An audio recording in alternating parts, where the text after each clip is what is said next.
we are now heading to our next keynote lecture number 7, on incorporating science and technology for disaster reduction, the Japanese experience.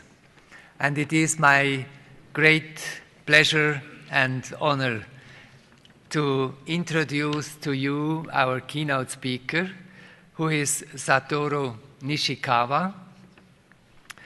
Dr. Nishikawa is Vice President of the Japan Water Agency, JWA.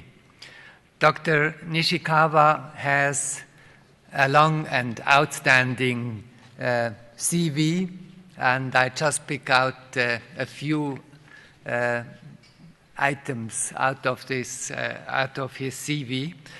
Dr. Nishikawa started in the very early 80s in the Japanese government and then took over many different responsibilities. Among others, he was Senior Disaster Relief Coordination Officer at the UN Department of Humanitarian Affairs. He was coordinator of the Japanese government technical assistance after the Indian Ocean tsunami in December 2004. And he hosted and coordinated in early 2005 the UN World Conference on Disaster Risk Reduction, which has been held in here and is responsible for the Hyogo Framework for Action, which was then adopted. He initiated a long-term regional recovery planning for Tohoku after the Great East Japan earthquake in March 2011, and the list could be followed by many more topics to be mentioned. I leave the floor to you, Dr. Nishikawa, and once again, thank you very much for your presentation. Thank you.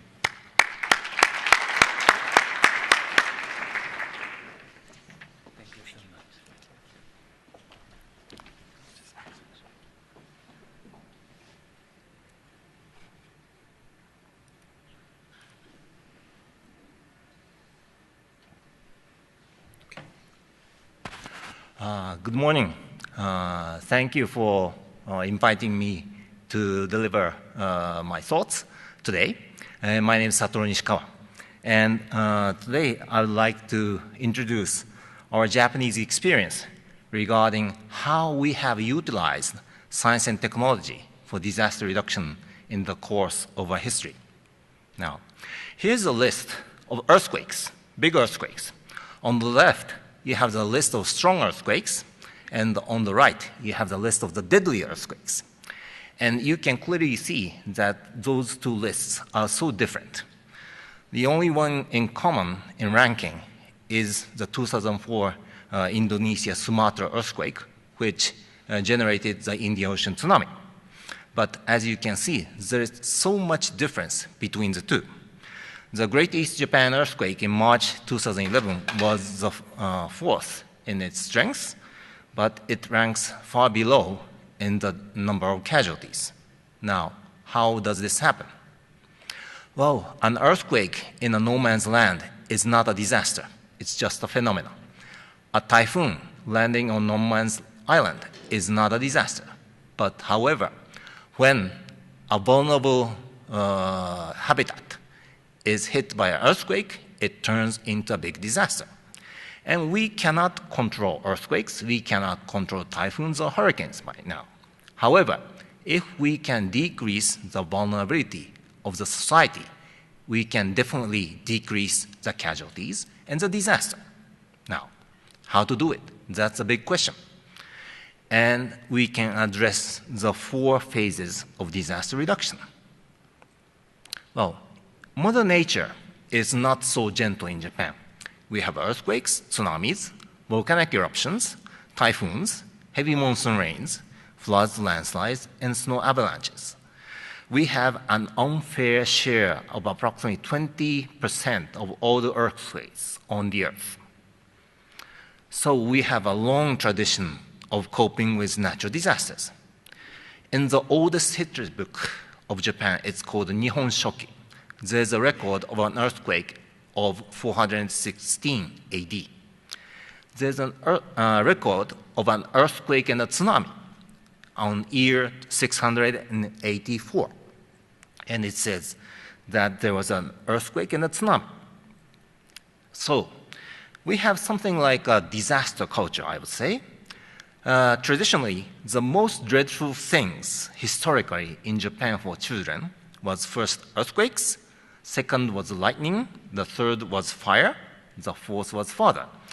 I guess the fourth is no longer applicable, but this represents how we have dealt with natural disasters in Japan. So we have so many big figures in our history which have fought with disasters. In the 7th to the 8th century, the most respected Buddhist priest in Japan was the best civil engineer. Gyoki, the high priest, and his fellow monks built dams and dikes for flood control and irrigation. In the 16th century, the Lord who controls the river is said to be the ruler of the land. The warlord called Takeda Shingen invented flood-fighting engineering techniques to protect his fellow farmers. It's known as Shingen Tsutsumi. I'll tell you about it later. Now, here's what the Shingen Tsutsumi is. On the left, you see the graph showing what it is. It's, echelon grouped embankments. It's cut in several occasions.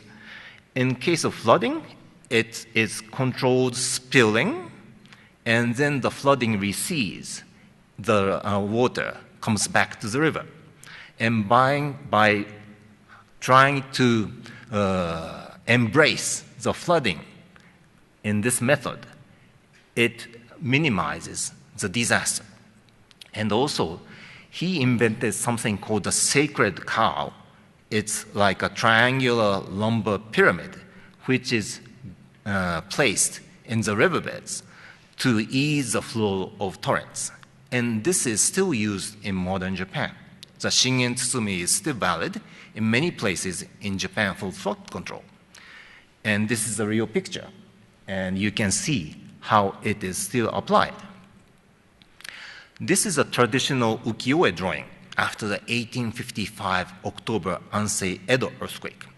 And it shows that the citizens of Edo, the old neighbor of Tokyo, is trying to beat the legendary monster catfish, which at that time was believed to have caused the earthquake. It represents how the Japanese commoners hated earthquakes and they wanted to do something about it.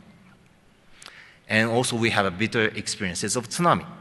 This is a drawing right after the 1896 Meiji Sanriku earthquake and tsunami. This is a graph showing the statistics on casualties by natural disasters in Japan over the last 70 years. And you can see that in the 1940s and 50s, we had terrible years. Every time a typhoon came, we lost thousands of people. In 1959, there was a big typhoon which directly hit the third largest city, Nagoya, in Japan.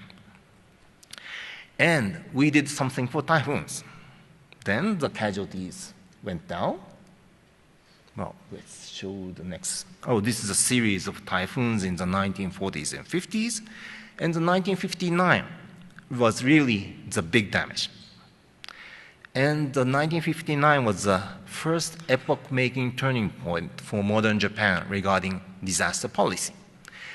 And that time, the Japanese government decided to change the attitude, change from the response-oriented approach to a preventive approach, and from an individual approach to a comprehensive multi-sectoral approach, and invest for disaster reduction. And also, all the three layers of government in Japan was given responsibilities. And 2 years after the big typhoon, there was a Disaster Countermeasures Basic Act. And it has 3 characteristics. It first formed the Central Disaster Management Council, chaired by the Prime Minister. And this is a national coordinating body with all the relevant ministers and not only the government, the Japanese Red Cross, the public broadcasting, semi-public sectors, and also the representatives of the academia were involved. And this was very significant in trying to involve so many players in Japan for disaster reduction. Also, it called for an annual government official report on disaster countermeasures, and also a formulation of a national basic disaster management plan for disaster prevention. And also it called for investment for disaster prevention, flood control and land conservation or forest conservation. Meteorological observations. We mounted a big meteorological radar on top of Mount Fuji, which is the highest mountain in Japan. Also, we invested for emergency telecommunication systems. And also, on this occasion, the 1st of September was designated as the Disaster Prevention Day. And every year, there are so many public awareness programs, disaster drills and exercises conducted on this day. The 1st of September is the day Tokyo was devastated by the 1923 earthquake, and more than 100,000 people were killed. And also, the 1st of September is the day when the biggest number of typhoons land on Japan. And we were fairly successful in controlling the casualties from typhoons and floodings. So it's like the first Japanese national platform for disaster reduction. And here is the actual list of the members of the Central Disaster Management Council. We have the Prime Minister, we have all the ministers of the cabinet, we have the Bank of Japan, the Japanese Red Cross, the public broadcasting, the telephone and telegraph company. But not only these people. We have the professor of geophysics, we have the governor of Niigata, we have a professor on sociology and media, and we have the vice president of the Firefighters Association. And having these people on board, it is a mechanism to involve the science and technology group in this endeavor. And there are so many special committees organized under the Central Disaster Management Council. And this is an example. And this special committee comprises of 4 cabinet members and other specialists. And we have the researchers from ICHAM, we have the Sasagawa Award laureate professor, we have the professor on sociology and media, we have the CEO of IBM Japan, we have professor on local governance policies.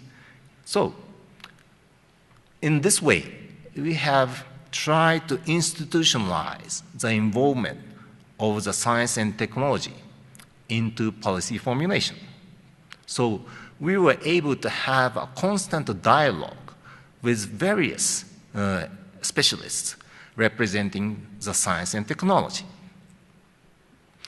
Also, the annual official white paper was very valuable because I will tell you later, the irony of disaster reduction is that in peaceful years, politicians never pay so much attention to disaster reduction because it's not such a unsexy item on the political agenda. But by tabling the national white paper report to the national diet, it gives at least some political attention to the disaster reduction issue even in peaceful years. The 1961 Act made an emphasis on efforts for disaster prevention and mitigation. Now let's turn the topic to earthquakes. We have tectonic plates surrounding Japan, so we have so many earthquakes. Here's a list of the severe earthquakes, and We had so many in the 1940s and 50s, but we were fairly able to control the damage. But in 1995, the city of Kobe was directly hit by a strong earthquake.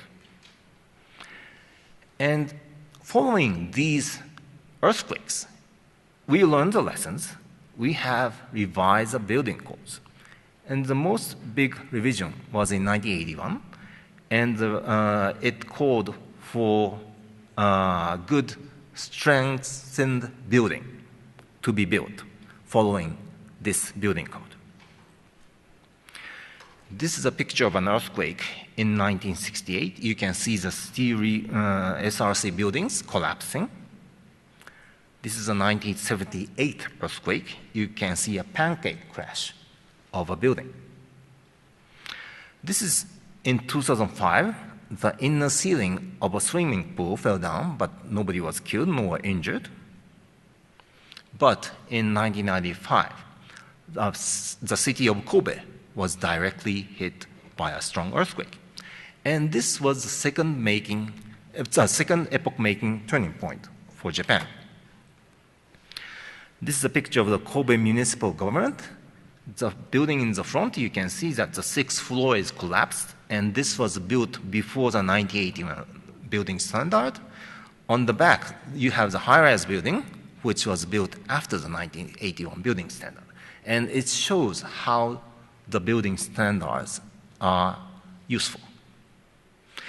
The biggest lesson that we have learned from this earthquake is that the collapse of old houses built before 1981 standard was the main cause of this. More than 5,000 people were directly killed by the earthquake, and 83% of them was immediately killed by the building collapse within 15 minutes from the earthquakes. It's a report by the Surgeon General's survey, autopsy report. So, the big challenge was how to ensure building safety, especially the old buildings. And also, there was a paradigm shift after the 1995 earthquake. Previously, it was said that to do something about disasters is the responsibility of the government. But by experiencing the 1995 earthquake, people noticed that it's not only the government that should take action. Well, the importance of the building safety is recognized. Let's ask, who owns the houses and buildings? Who can take care of the safety inside the house or the office? Also, business continuity planning is very important to reducing economic loss. Who decides on the BCP of companies? And also, the importance of pre-disaster measures were recognized. And we said that we need a nationwide movement for disaster reduction actions. Self-action by individuals, families, and companies, mutual help action at neighborhoods and local community, and public action by government. We said that we have to have a good combination of the three. Look at this. This is an advertisement of a new housing, and it said that strong, healthy, and high quality. This construction method showed its strength in the case of the Kobe earthquake in 1995. None of this type suffered total or half collapse.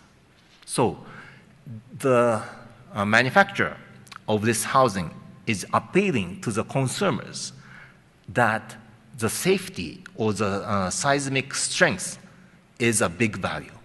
And this reflects the value of the consumers. This is an advertisement of an apartment flat. And it says that this apartment flat has seismic base isolation structure. And this is one of the 4 important sales points of this apartment. So when people are aware of the importance of seismic safety, it changes the attitude of the suppliers. Also, after the 1995 earthquake, Japan has accelerated research on analyzing the process of damage to structures. A big experimental facility called E-Defense, a giant 3D shaking table, was constructed in Miki to observe the real-scale damage process by an earthquake. It can place a real-scale house or a building or a highway, elevated highway, and shake it and really observe the destruction process. Also, the seismic engineering technology were inherited over the centuries in Japan. On the left is the famous Horyuji Buddhist temple pagoda in Nara. It was constructed in 680. And their technology is reflected in the latest brand new office building in Tokyo. The pagoda of the Horyuji temple is the oldest wooden, I would say, high-rise building in Japan, which has withstood numerous earthquakes over the centuries. And it has a combination of a semi-flexible timberwork joints and a central wooden pillar, which disperses and absorbs the earthquake shocks. And that idea is reflected in the 2002 high-rise modern office building in the structural engineering. Now, let's turn the topic to the third epoch, which is the Great East Japan earthquake in 2011. The Japanese scientists have told us, the policymakers, that there is a possibility of a large-scale M8 earthquakes and tsunamis in Japan. And you can see that along the Tohoku area, there are possibilities of these sources of earthquakes. It's called the Japan Trench and Tsushima Trench earthquakes. And there has been so many pre-assessments of the damage. And one of them showed that there would be an enormous tsunami which would strike from Aomori all the way down to Chiba, and the maximum tsunami height might be 22 meters. And we had tsunami preparedness for a magnitude 8 or 8.2 or 8.5 earthquake. And we have made pre-assessments and estimates of possible casualties. We had made tsunami evacuation maps. We have conducted drills for the communities. But what came was a magnitude 9 earthquake and a tsunami. And this is the third epoch-making turning point in Japan. As you know, the energy of an M9 earthquake is 32 times stronger than an M8 earthquake. And here came the enormous tsunami. And we, Japan, have to thank the international community for the international solidarity that you have shown to help us. But not everything was bad. First, the Japanese building codes showed its strength against an M9 earthquake. On the left is a picture that I took about 4 weeks after the earthquake. It's right in the center of Sendai, and you can see that the light is on inside that building. It shows that the office building is still in use. They might have some tiles falling off from the outside. However, it's working. Also, there are so many facilities, especially schools and other important buildings, that were provided with earthquake-resistant retrofitting, and they showed their value. Also, the Shinkansen bullet trains' high-rise tracks, they were seismically reinforced by steel plates. And we had so many anti-tsunami facilities. One is the Great Water Gate of Fudai, 15.5 meters high, and it was engineered to withstand the worst tsunami in the Japanese history. So inside this water gate, all the villagers were safe. The 10-meter high tsunami levee of Taro, it was designed for the second largest tsunami, so it was overwhelmed. Also, the application of the latest technologies for disaster management systems were very useful. In all the Japanese houses, we have something called microchip controlled gas meter. And this is a safety mechanism that when an earthquake happens, it automatically shuts down the gas supply to individual houses. So thanks to these micrometers, no city fires in Sendai occurred. Also, we have utilized the so-called real-time earthquake early warning before March 11, and it uses the time difference between the primary wave and the secondary wave. And the JMA immediately issued the earthquake early warning, and it was transmitted through the broadcasting stations on TV and to other automatic broadcasting stations. And this is the real picture of the TV screen on NHK on the exact time of that earthquake. The live coverage of the national diet session was being aired. Suddenly, the special alarm sound sets off, and the special screen cuts in. Also, the Japanese bullet train system, the Shinkansen system, immediately stopped by using the same technology. No derailments, no fatalities, and no injuries. Two of the Shinkansen were running at 270 kilometers per hour near Sendai, but they have safely stopped. Nobody was injured. Also, the combination of the latest IT and human response is important. The earthquake happened on 1446, and 3 minutes later, JMA issued the tsunami warning. And 1 minute later, the tsunami warning screen was aired on the public television. And not only through the TV, those early warnings can reach each individual if the individuals have the mobile phones and they are ready to receive those early warnings. And based on these early warnings, you have to run. This is a picture of a junior high school student helping the nearby elementary school children to run up to the high grounds in Kamaishi City. All the students and pupils in junior high school and elementary schools who were in the schools at the time of the earthquake, they have all safely evacuated to high grounds thanks to the tsunami education. But there is always a pitfall in human response. And there is always a risk perception gap. There's a big gap between the actual risk and the recognized risk. And not all who heard the big tsunami warning started evacuation immediately. Approximately 500,000 people were in the tsunami inundated area. Majority of them escaped, but 20,000 did not make it. Now, this is the so-called last mile issue.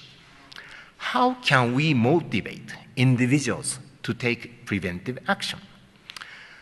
We have to make them recognize that disasters are not somebody else's affair. And also, do's and don'ts preaching style education materials do not attract adults' attention. This is a poster which won the award of 2005 competition. And it said that the tragic footages are not isolated events. It may be right behind you. It shows that people tend to think that these tragedies are something that you watch on TV and not yourself. But it's not, it's a reality. So we have tried to apply the social psychology in a project called Ichinichimae project. Ichinichimae means the day before the disaster. We try to interview people who were seriously affected by a disaster, who have responded to a disaster by posing a question. What would you do if you were back the day before the disaster? And we try to edit the most impressive personal stories into a short 200 to 600 word short stories. Add an indicative illustration and try to use it for public education. And this is a real example of a survivor of the 1946 Nankai earthquake and tsunami. And this female survivor were in the 70s and when she was interviewed. And she shows how she was really tumbling in the tsunami waters, and how she was able to escape, and how she regretted that she had not immediately ran to the high grounds. The Japanese experience of disaster reduction is a constant kaizen, improvement for disaster reduction, constant enlargement of participation, and constant expansion of the scope of disaster reduction, based on every bitter lessons learned, including all the priorities listed in Hyogo framework, and applying all the scientific and technical knowledge, and by always trying to raise awareness of numerous stakeholders. There's a famous saying in Japan. It says that natural disasters will hit us by the time people have forgotten about it. Now, there are so many elements that are necessary to save people's lives and livelihoods. Let's take an example of flooding. You have to have a meteorological observation, you have to have an early warning, you have to have an evacuation route. And all these gears must fit together to really save people's lives. And numerous efforts are necessary to save lives and livelihoods.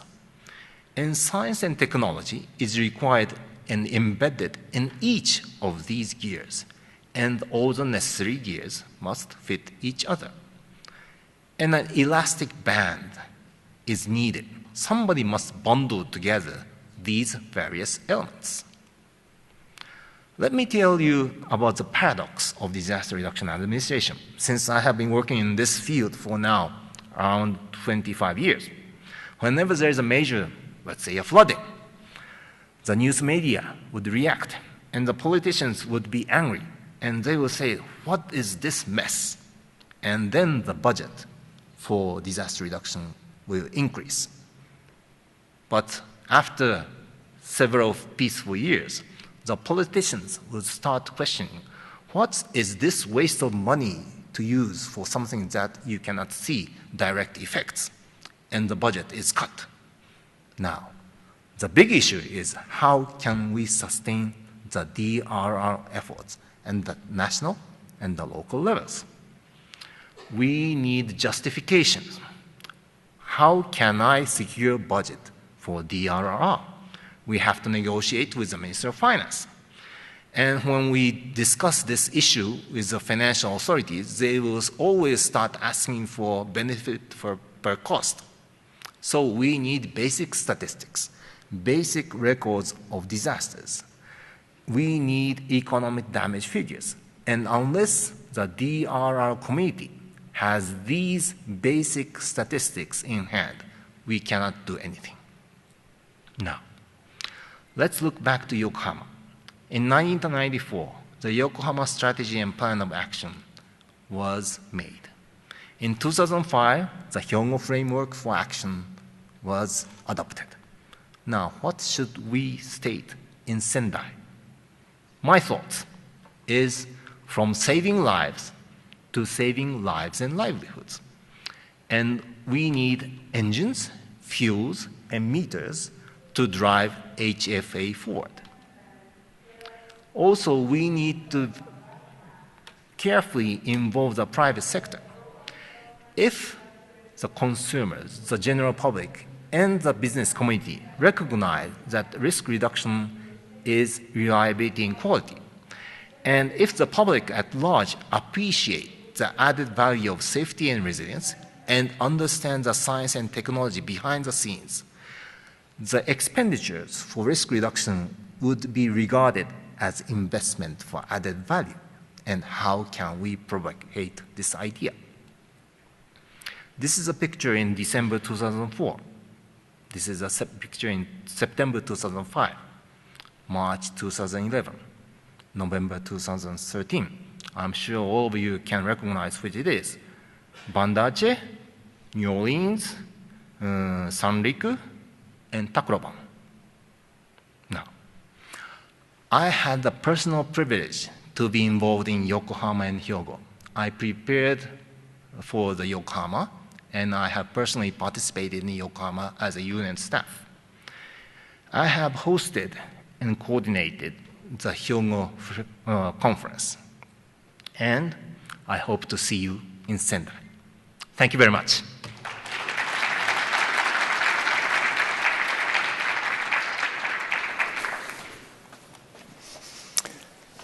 Thank you very much, Dr. Nishikawa, for an impressive overview on the Japanese experiences, the development from disaster to prevention, and the many problems we have to address when we have to argue about expenses which are dedicated to preventive measures. Thank you so much, Dr. Nishikawa.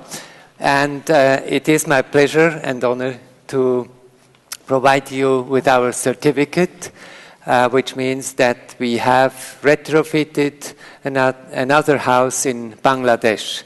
Thank you so much, Dr. Nishikawa. Thank you. Thank you very much. Thank you. Thank you very much. Thank you. Thank you.